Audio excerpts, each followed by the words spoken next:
Welcome to CivilNet. My guest is Gilad Sade. He's an Israeli correspondent and a documentary photographer and filmmaker.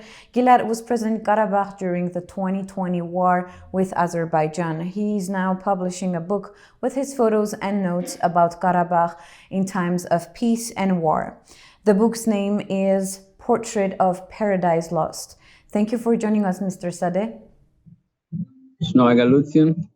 So we had an interview together during the 2020 war. Back then, you were describing the atrocities of the war.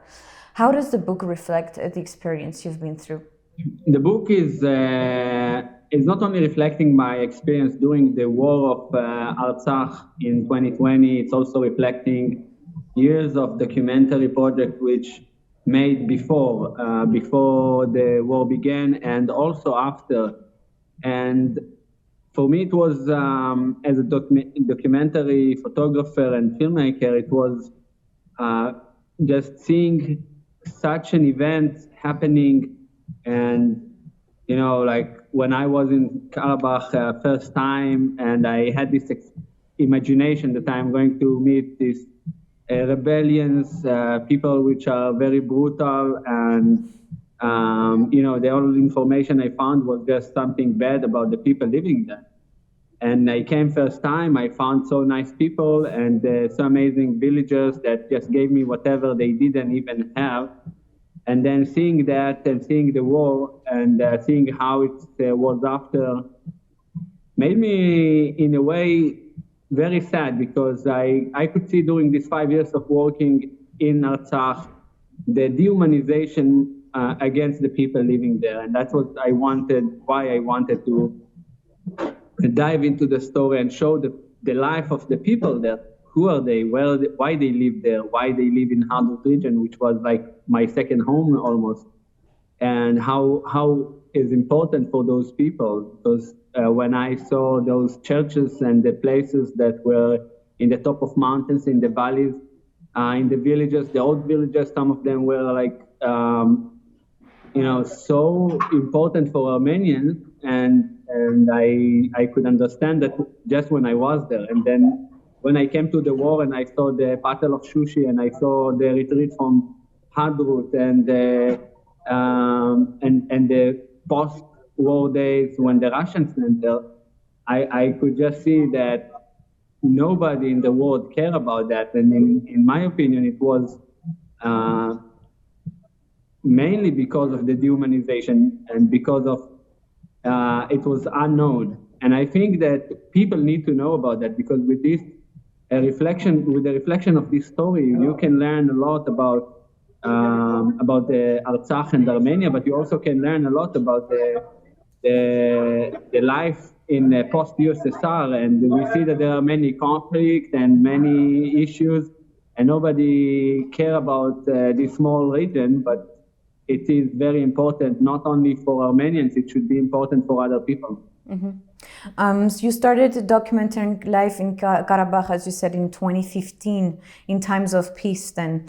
What was the most striking memory that you hold from these times that you feel that people in Karabakh lost after the war?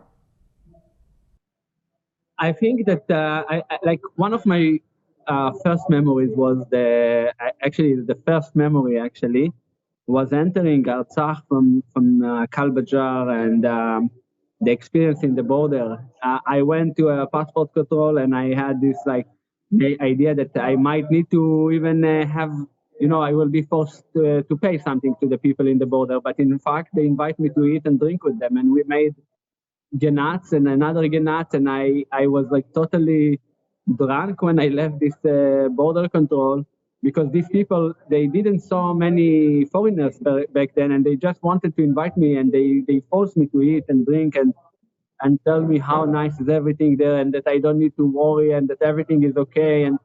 And also the villagers, when I was in a village named Khanzazor, a village that is really so far from everywhere that even when you drive to Hadrut, you have also dozens of kilometers off-road to drive after that to this village. And seeing the people living there and the kids, they were like always happy traveling in the village, jumping from the bushes and some days I would walk in the village and all of a sudden you see some kid on the tree getting pork or they are walking with the sheep. And I just could see these kids and how they are in a way isolated, but also untouched more than isolated. And understanding where are these kids today because they lost their home, and understanding the reality that they forced to live right now made me really, worried because that was something that was lost many years from the world. And this feeling of kids that that have their time to travel and play outside, but finally this time it's made also from a very wrong reason, and it's not because they wanted to go to a school in a so-called more advanced society, but because they were forced to leave their home, their peaceful place, their safe place, and now they are, somewhere in Armenia, and they don't know what next yet. Mm-hmm. The book raises many fundamental questions about humankind, but above all, it challenges the belief that there are winners in a war.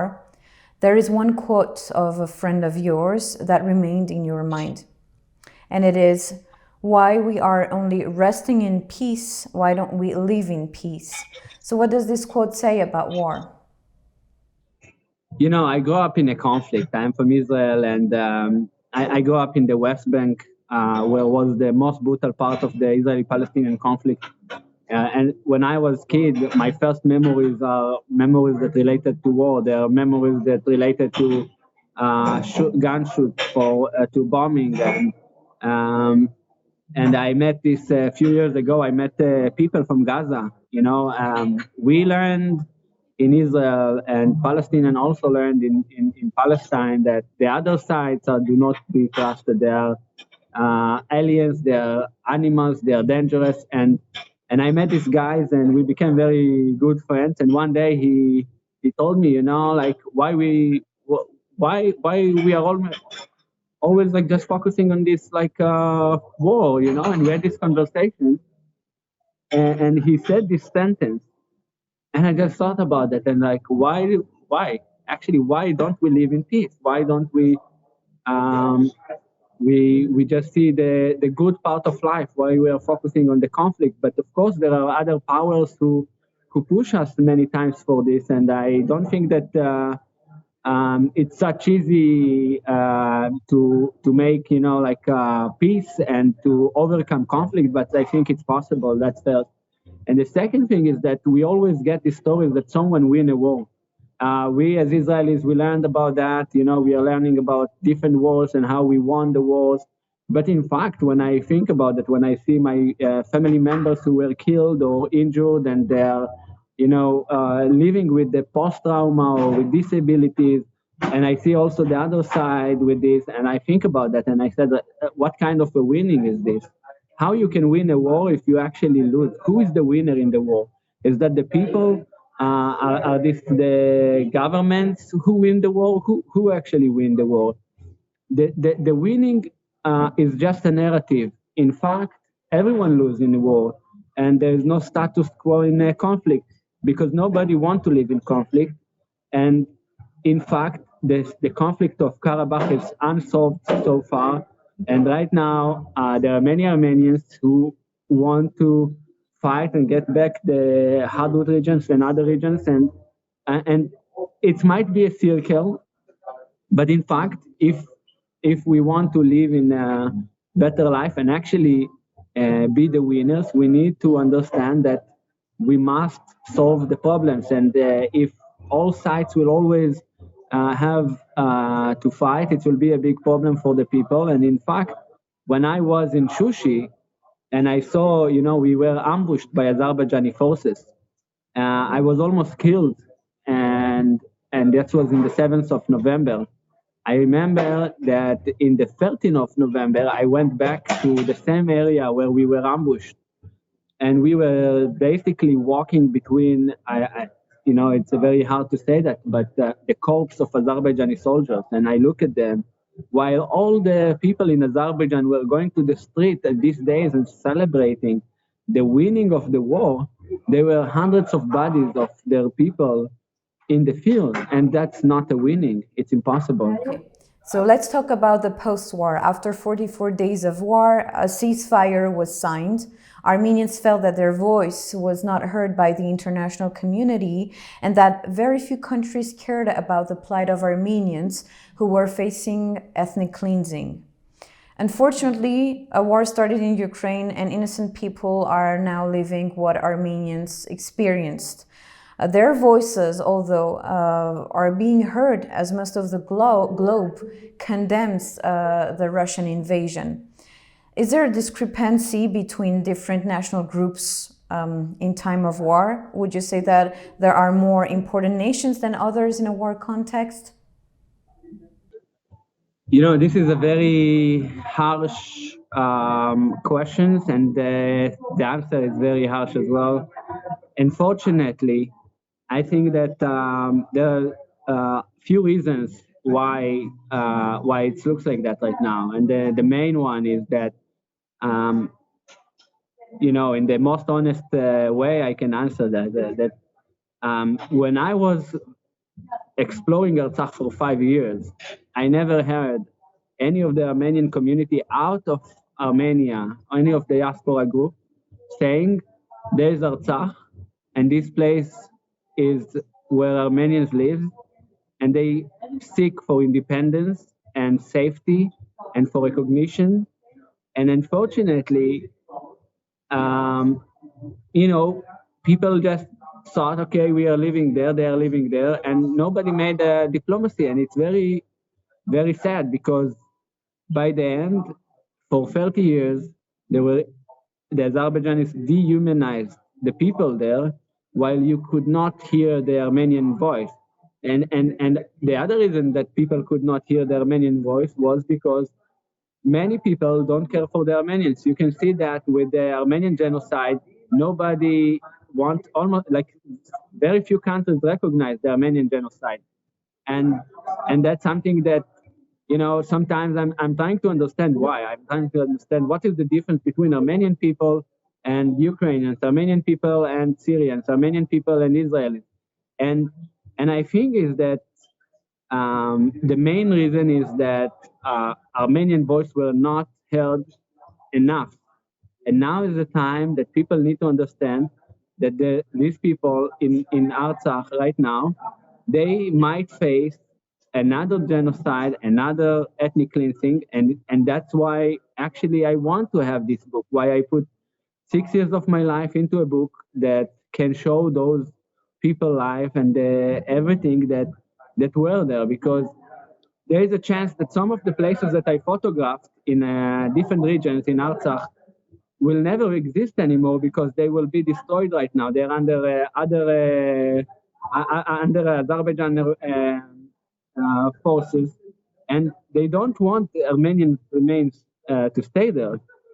And if this voice will be heard, it can maybe not help today, but in the future, it can be something that will influence and help. And it's not only my work. There are many journalists who want to do that. But I think the most important is to raise the voice everywhere. And last question, you are currently in Poland documenting the war in Ukraine, and before this you were actually in Ukraine. So could you tell us more about what what you saw there and what people are going through? In Ukraine. So I'm here in Poland. I didn't go inside Ukraine this time. I decided to focus on the human story around the borders, and I moved between different borders and different cities in Poland to actually focus not on the war itself, but on the side effect. While many journalists want to have the visual of the war, I decided that this time I want to show the human story of those moms and kids that leaving their home and leaving everything. And several days ago, I met a family and I made an interview in one of the shelters, and I asked the woman, what is your name? And she said, my name is Anush. And I said, oh, Baravzet. and she was surprised. She was Armenian. Her husband is Armenian. He's now stuck in Donetsk. She fled Armenia after the earthquake with her family to Donetsk, and her husband fled Baku after Sumgahit. And they were teenagers. They met in Donetsk. They got married. They have kids. And then when the Russian troops and the pro-Russian troops entered Donetsk, they fled. When their grandparents, the grandparents and the parents of the couple, they decided to stay. They were pro-Russian, but the couple and their kids, they wanted to live under Ukrainian democracy, and they decided to flee. And they fled 3 times from city to city. Every time that the pro-Russian forces entered, they leave. And the father went to visit his parents just 2 days before the new invasion of Ukraine, and he got stuck there. The family fled, and they had no idea where to go, and they were like days and after days after days. And the mom just looked at me and she said, I wished my kids will not experience something like that. I went to Ukraine to seek safety. And my parents just wanted us to have a normal life. And now our family divided. And we have some family that was fighting in Artsakh and some living in Stepanakert.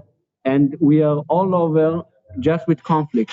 And I think that this is a lot about it can tell a lot about the life of those people who really just want to have safety. And you can see that they are all over fleeing here.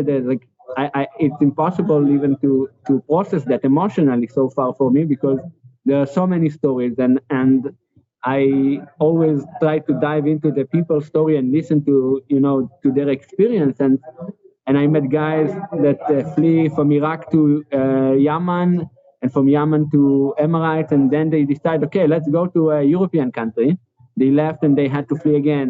So I'm saying is that it's really hard situation here, and there are many things that are not still in the center of the conversation, because everyone in Europe wants to just show off with how nice is what they do, when in fact there is a lot of abusing also here, and nobody talk about that. Well, thank you very much for this talk, Gilad. Thank you, and I really wish that the current situation in Ukraine, which caused a lot of destabilization of the region, also in Artsakh and Armenia, will not affect the region too much, and soon enough we will be able to have peaceful times. Hopefully. Well, thank you for watching, and continue to follow CivilNet.